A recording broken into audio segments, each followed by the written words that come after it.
നമസ്കാരം, എല്ലാവർക്കും ജിത്തോ competitive exam കോണറിന്റെ പുതിയൊരു വീഡിയോയിലേക്ക് സ്വാഗതം. അപ്പൊ LP-UP എക്സാമിന് ഇനി വളരെ കുറച്ച് ദിവസങ്ങളും കൂടെ മാത്രമേ ഉള്ളൂ. നമ്മളോട് സ്ഥിരമായിട്ട് കുറച്ച് കുട്ടികൾ ചോദിക്കുന്ന ഒരു കാര്യമാണ്, സൈക്കോളജിയിലെ ഏറ്റവും ഇമ്പോർട്ടന്റ് എന്ന് തോന്നുന്ന കുറച്ച് ഫാക്ട്സ് ഞങ്ങൾക്ക് പറഞ്ഞു തരാമോ എന്ന്.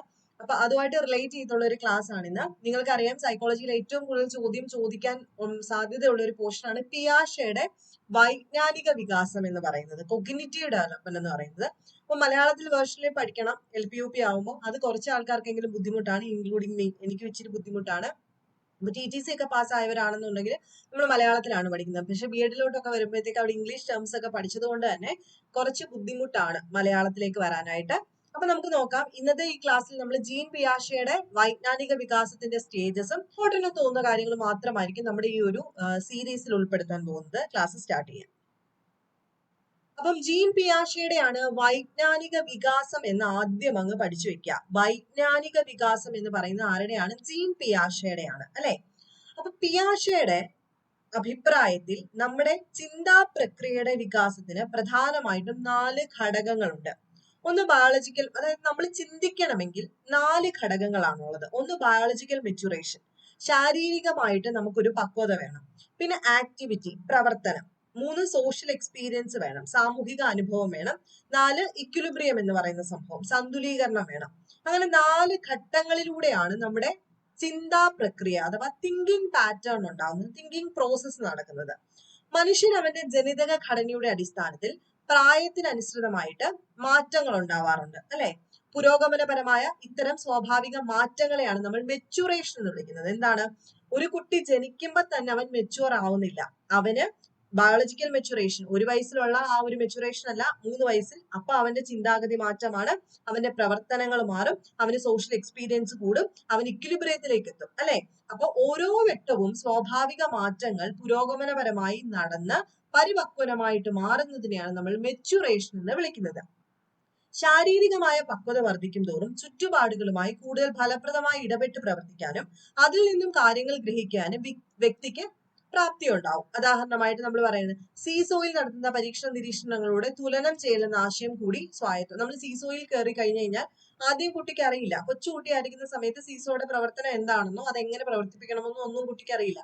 പക്ഷെ കുറെ അങ്ങോട്ട് കഴിഞ്ഞ് കഴിയുമ്പോഴത്തേക്ക് അതിന് മനസ്സിലാവും, ഒരാൾ ഇവിടെ ഇരുന്നു, അപ്പുറത്ത് ഒരാൾ ഇരുന്ന് കഴിഞ്ഞാൽ ഇത് ബാലൻസ് ആയിട്ട് നിൽക്കും, അല്ലെ?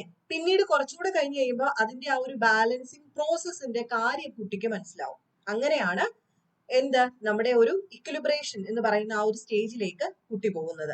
അപ്പൊ വളരും തോറും വ്യക്തികളുടെ സാമൂഹ്യ ഇടപെടലുകളും വർദ്ധിക്കും. മറ്റുള്ളവരിൽ നിന്നും പഠിക്കുന്ന കാര്യങ്ങൾ നമ്മുടെ വൈജ്ഞാനിക വികാസത്തെ സ്വാധീനിക്കുന്നതായിട്ട് പിയാഷെ പറയുന്നുണ്ട്. അതായത് സാമൂഹികമായിട്ടുള്ള അനുഭവങ്ങളിലൂടെയാണ് നമുക്ക് കൂടുതൽ മെച്യൂരിറ്റി ഉണ്ടാവുന്നതെന്നാണ് അദ്ദേഹം പറയുന്നത്.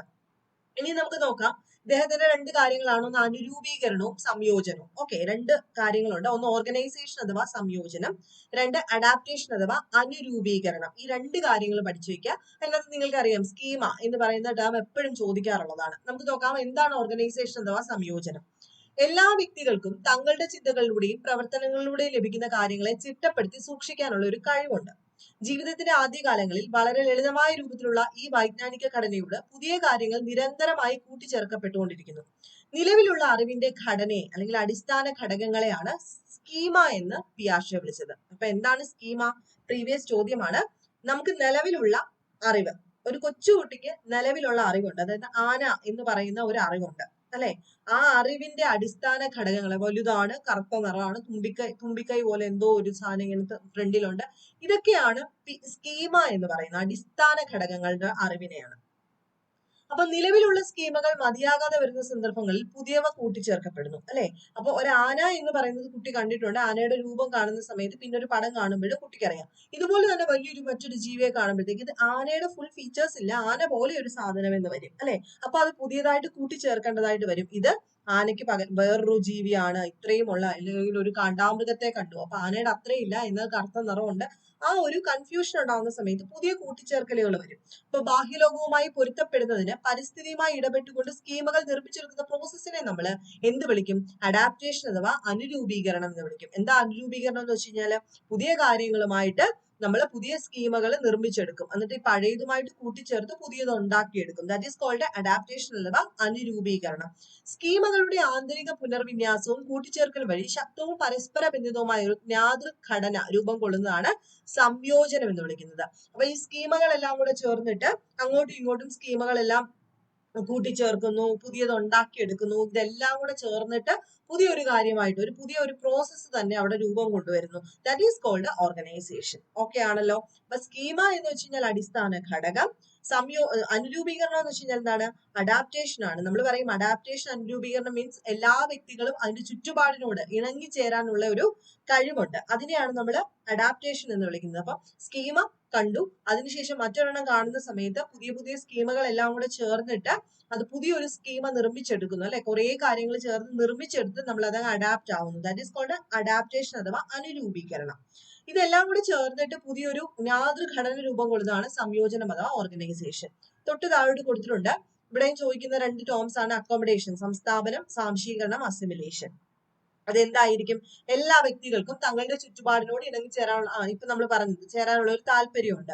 സ്വാംശീകരണം, സംസ്ഥാപനം എന്നീ പ്രക്രിയകൾ വഴിയാണ് അനുരൂപീകരണം നടക്കുന്നത്. അപ്പൊ രണ്ട് പ്രോസസ്സിലൂടെയാണ് അഡാപ്റ്റേഷൻ നടക്കുന്നത്.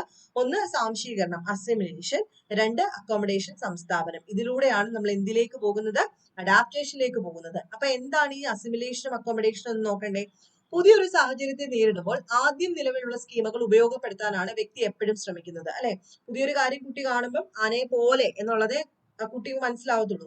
അതായത് നിലവിലുള്ള അറിവുകൾ ഉപയോഗിച്ച് പുതിയ സാഹചര്യത്തെ മനസ്സിലാക്കാൻ കുട്ടി ശ്രമിക്കും. ചക്രത്തിൽ ഓടുന്ന കളിപ്പാവ വണ്ടികൾ തള്ളി ശീലമുള്ള കുട്ടി ചക്രമുള്ള മറ്റു തരം കളിപ്പാട്ടങ്ങളും തള്ളി നീക്കുന്നു.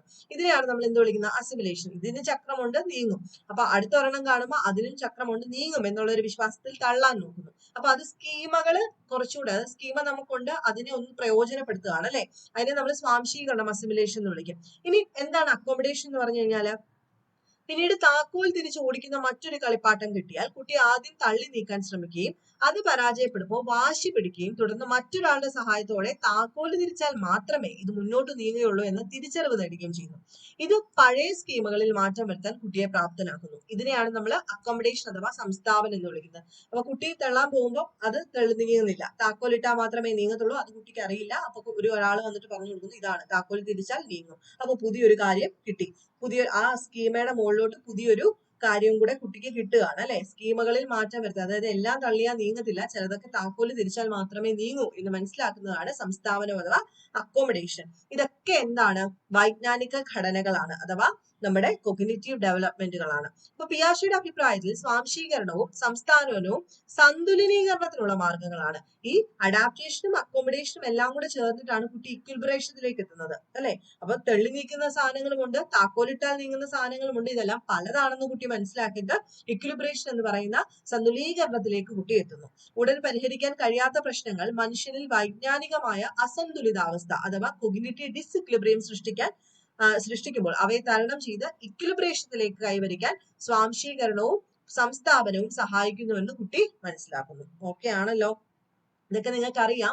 ഇനി നമ്മൾ പറയാൻ പോകുന്നത് പിയാഷയുടെ പല പല ഘട്ടങ്ങളുണ്ട്, അല്ലെ? ഈ പല പല ഘട്ടങ്ങൾ ഏതൊക്കെയാണെന്ന് കൃത്യമായിട്ട് നിങ്ങൾക്ക് അറിയാമായിരിക്കും.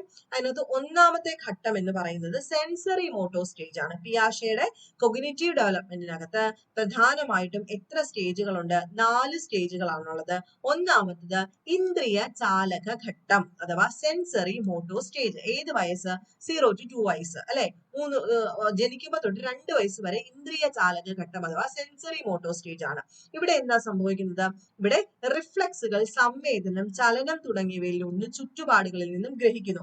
അതായത് എപ്പോഴും കുട്ടി എന്താണ്? മറ്റുള്ളവരെ അനുകരിക്കാൻ ശ്രമിക്കും. എന്തെങ്കിലും ഒരു വെട്ടം കണ്ടു കഴിഞ്ഞാൽ അങ്ങോട്ട് ശ്രദ്ധിക്കുന്നു, ചലനം കണ്ടു കഴിഞ്ഞാൽ ശ്രദ്ധിക്കുന്നു, അല്ലെങ്കിൽ എന്താണ് സൗണ്ട് കേട്ടിട്ട് തിരിച്ചറിയുക. ഇതൊക്കെ ഈ ഒരു ഘട്ടത്തിലുള്ളതാണ്. അപ്പൊ സംഭവങ്ങൾ ഓർത്തു വെക്കാൻ ആരംഭിക്കുന്നത് ഒരു 2 വയസ്സൊക്കെ ആകുമ്പോഴത്തേക്ക്, 1.5 വയസ്സാകുമ്പോഴാണ്. അതുപോലെ ഒബ്ജക്റ്റ് പെർമനൻസ് എന്ന് പറയുന്നത് അവസാനം മാത്രം കിട്ടുന്നതാണ്. വസ്തുസ്ഥൈര്യം, ഒബ്ജക്റ്റ് പെർമനൻസ് വളരെ ഇമ്പോർട്ടന്റ് ആണ്. അത് എവിടെയാണെന്ന് ചോദിക്കാം കേട്ടോ. വസ്തുസ്ഥൈര്യം അഥവാ ഒബ്ജക്റ്റ് പെർമനൻസ് ഏത് സ്റ്റേജിലാണ്? ഇന്ദ്രിയ ചാലക ഘട്ടത്തിലാണ് കേട്ടോ. അതുപോലെ റിഫ്ലക്സ് പ്രവർത്തനങ്ങളിൽ നിന്നും ബോധപൂർവമായ പ്രവർത്തനങ്ങളിലേക്ക് ഉണ്ടാകുന്ന മാറ്റങ്ങളൊക്കെ ഈ സ്റ്റേജിലാണ് ഉണ്ടാവുന്നത്. ഓക്കെ ആണല്ലോ. അപ്പം സാധനങ്ങളെല്ലാം വായിൽ വെക്കുന്നു, കേട്ട് മനസ്സിലാക്കുന്നു, കണ്ടു മനസ്സിലാക്കുന്നു, അതുപോലെ ഒബ്ജക്റ്റ് പെർമനൻസ്, ഇതൊക്കെ ഓർത്ത് വെച്ചേക്കാം. ദെൻ രണ്ടാമത്തേതാണ് പ്രീ ഓപ്പറേഷണൽ സ്റ്റേജ്, അല്ലെ? അഥവാ പ്രാക് മനോവ്യാപാര ഘട്ടം എന്ന് വിളിക്കും. ഇത് 2 മുതൽ 7 വയസ്സ് വരെയാണ്. ഇവിടെയാണ് നമുക്കറിയാം ഭാഷ വികസിക്കും, ലാംഗ്വേജ് ഡെവലപ്പ് ആവുന്നു, അതുപോലെ സിമ്പിൾസ് ഒക്കെ യൂസ് ചെയ്യാനായിട്ട് തുടങ്ങുന്നു. അതുപോലെ നമ്മുടെ ഈഗോസെൻട്രിക് തോട്ട്, അതായത് എന്റെ വീക്ഷണത്തിലൂടെ മാത്രം ഞാൻ കാര്യങ്ങൾ നോക്കിക്കാണുക. പഴയത് ആരെങ്കിലും ഒക്കെ പറഞ്ഞു തരുമായിരുന്നു, പക്ഷെ ഇപ്പൊ എനിക്ക് എന്റേതായിട്ടുള്ള ഒരു വീക്ഷണ കോണുണ്ട് എന്ന് മനസ്സിലാക്കി ഈഗോസെൻട്രിക് തോട്ട് സ്റ്റാർട്ട് ചെയ്യുന്നു. അതുപോലെ കോൺസെൻട്രേഷൻ, കേന്ദ്രീകൃത ചിന്തനം സ്റ്റാർട്ട് ചെയ്യുന്നു. ഒരു ദിശയിലേക്ക് മാത്രം ചിന്തിക്കാൻ കഴിയുന്നു. അതായത് റിവേഴ്സിബിലിറ്റി അല്ല, അതായത് ഒരു ദിശയിലേക്ക് മാത്രമേ ചിന്തിക്കാൻ പറ്റുന്നുള്ളൂ. ഇറിവേഴ്സിബിലിറ്റി ആണ് അവിടെ, തിരിച്ചു ചിന്തിക്കത്തില്ല. അപ്പൊ ഐസ് വെള്ളമാവുന്നു, വെള്ളം ഐസ് ആവുന്നു. ഇപ്പൊ കുട്ടികളെ സംബന്ധിച്ച് ഐസ് വെള്ളമായിട്ട് മാറും, വെളിയിൽ വെച്ചാൽ വെള്ളമായിട്ട് മാറും, അല്ലെ വെള്ളം ഐസ് ആവുന്നെന്ന് കുട്ടിക്ക് അറിയില്ല. ഓക്കെ, അതൊരു എക്സാമ്പിൾ ആയിട്ട് പറഞ്ഞതേ അപ്പൊ ഇറിവേഴ്സിബിലിറ്റി ഉണ്ടാവുന്നത് ഈ പ്രീ ഓപ്പറേഷൻ സ്റ്റേജിലാണ്.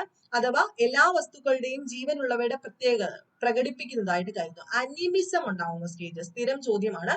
അനിമിസം അതായത് അനിമേഷൻ കാണുന്ന സമയത്ത് ഇവയ്ക്ക് ജീവൻ ഉണ്ടെന്ന് തോന്നുന്ന ഘട്ടം ഏതാണ്?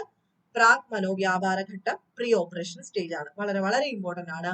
സിമ്പിൾസ് ഉപയോഗിക്കുന്നു, ഭാഷ വികസിക്കുന്നു, ഈഗോസെൻട്രിക് തോട്ട്, കോൺസെൻട്രേഷൻ ഉണ്ടാവുന്നു, ഇറിവേഴ്സിബിലിറ്റി ഉണ്ടാവുന്നു, അനിമിസം ഉണ്ടാവുന്നു. നെക്സ്റ്റ് 7 മുതൽ 11 വയസ്സ് വരെ കോൺക്രീറ്റ് ഓപ്പറേഷൻ സ്റ്റേജ്, മൂത്ത മനോവ്യാപാര ഘട്ടം എന്ന് വിളിക്കും. അവിടെ എന്താണ് പ്രത്യേകത? യുക്തിപൂർവ്വം ചിന്തിക്കും. യുക്തിയൊക്കെ വന്നു തുടങ്ങുന്ന സമയം ചിന്ത കുറച്ചുകൂടെ സ്റ്റേബിൾ ആവുന്നു. അതുപോലെ തന്നെ നിഗമനങ്ങളിലൊക്കെ എത്താനായിട്ട്, അതായത് ഇന്ന ഇന്ന കാര്യങ്ങൾ ഉള്ളത് കൊണ്ട് ഇതായിരിക്കും കൺക്ലൂഷൻ എന്നെത്തുന്നു.